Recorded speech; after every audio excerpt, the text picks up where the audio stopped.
अस्सलाम वालेकुम वरहमतुल्लाहि वबरकातुहू। वालेकुम अस्सलाम रहमतुल्लाहि वबरकातुहू। आकिर भाई आप कैसे हैं? अल्लाह आपको खुश रखे, ज़िंदगी दराज करे, आमीन। आमीन आमीन। मैंने एक आपको क्लिप भेजा है जिसमें दिया हुआ है कि 4 आदमी ऐसे थे जिन्होंने एक रकात में पूरा कुरान पाक ख़त्म किया था। क्या ये सच है? कोई सबूत है इस चीज़ का? कहीं हदीस किसी रिवायत में या किसी में? अस्सलाम वालेकुम। वालेकुम अस्सलाम रहमतुल्लाहि वबरकातुहू।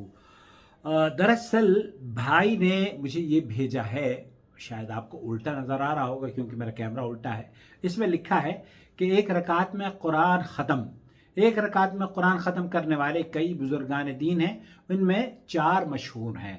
सैयदना उस्मान दुन्नूरैन, हज़रत सैयदना तमीमदारी, अबू हनीफ़ा नुअमान इब्न साबित और हज़रत सईद इब्न जुबैर रज़ियल्लाहु ताला अन्हुम।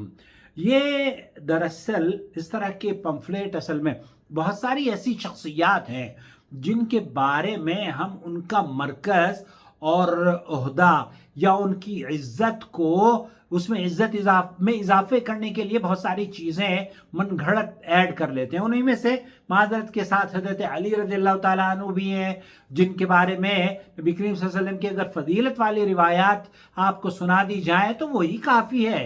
लेकिन उनके बारे में शिया हजरात ने, बल्कि सुन्नियों ने भी न जाने कितने अक़वाल घड़ घड़ कर पेश कर दिए हैं। इसी तरीके से उन मजलूम शख्सियात में से एक मजलूम शख्सियत हज़रत इमाम अबू हनीफ़ा रहमतुल्लाह अलैह भी हैं, जिनके बारे में वो कई बातें ऐसी मंसूब करते हैं उनके बारे में जिसका कोई सर पैर नहीं होता, और बहुत सारी तो ऐसी बातें हैं जिनको आप तस्लीम ही नहीं करेंगे। मिसाल के तौर पर यही ले लीजिए, कहा जाता है कि इमाम अबू हनीफ़ा रहमतुल्लाह अलैह एक रकात में कुरान करीम पढ़ लिया करते थे, जबकि नबी करीम सल्लल्लाहु अलैहि वसल्लम के बारे में हज़रत आयशा ये फरमाती हैं, और सही मुस्लिम की रिवायत है, कहती हैं कि मैं नहीं जानती वला अअलम अन्न नबी सल्लल्लाहु अलैहि वसल्लम क़रा अल कुरान कुल्लहु फी लैला। एक रात में, सही मुस्लिम में अल्लाह के रसूल की बीवी अम्मा आयशा रज़ियल्लाहु ताला फरमाती हैं कि मैं नहीं जानती कि नबी करीम सल्लल्लाहु अलैहि वसल्लम ने कभी एक रात में भी पूरा कुरान पढ़ा हो। अब्दुल्लाह इब्न उमर रज़ियल्लाहु ताला अन्हु से मरवी है, वो कहते हैं कि नबी करीम सल्लल्लाहु अलैहि वसल्लम 3 दिन में तो कुरान करीम के पढ़ने वाले बहुत सारे लोग मिल जाएंगे। लेकिन ये कहना कि इस एक और हदीस पेश की जाती है, नबी करीम सल्लल्लाहु अलैहि वसल्लम जिसने फरमाया कि नबी करीम सल्लल्लाहु अलैहि वसल्लम 3 दिन से कम में कुरान नहीं पढ़ते थे।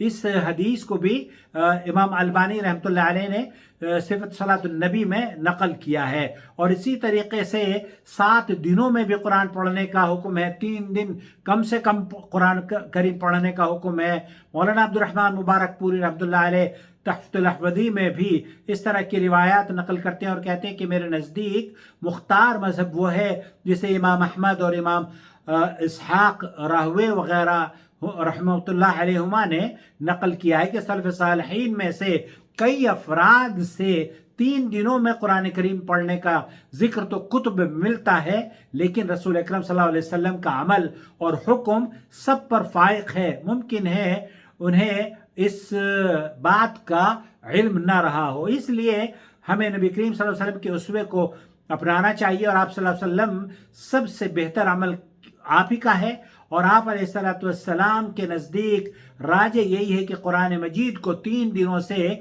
कम में ख़त्म ना किया जाए।